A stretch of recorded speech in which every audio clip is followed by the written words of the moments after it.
In the old African village of Zangaro, there was one rule every child learned before they could even walk. When the moon bleeds red, never answer the drum. No one remembered who made the rule. And no one remembered breaking it. Because those who did, never returned. At the edge of the village stood an ancient talking drum. Taller than any man. It was carved with faces that seemed to move when no one was watching. The elders said the drum belonged to the spirits of the forest from a time before humans learned how to pray. One night, the moon turned a deep, blood red, and the drum began to beat, by itself. Each sound felt like a heartbeat inside the villagers' chests. Doors slammed shut, fires were extinguished, mothers dragged their children under beds. Even the elders, the wisest among them, were afraid, but one man did not run. His name was Kofi, a young hunter whose father had vanished years ago in that very same forest. As the drum beat, Kofi heard something impossible. A whisper, carried on the wind, like an echo from the past. "My son, I am still alive." It was his father's voice.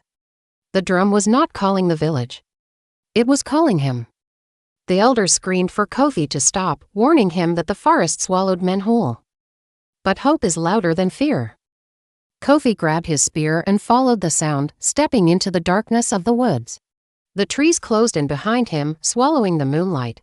The air grew cold, and then, silence. He saw them, shadows standing upright, their eyes glowing like burning embers. They were the ancestors, spirits who died long before Kofi was born, watching him, judging him. At the center of the clearing stood the drum. It was now covered in fresh, wet blood. A deep, distorted voice rumbled from the spirits. "To bring back what was taken, you must give what you love most." The drum beat once more, a heavy, final thud. And behind it, Kofi saw his father Dot alive, but chained to the spirits. Kofi fell to his knees. He finally understood the truth. The drum didn't take people, it traded them. And now, it was time for Kofi to choose. What would you give to bring back the dead? If you want to know what choice Kofi makes, and what the spirits demand in return, subscribe for the next part of the story.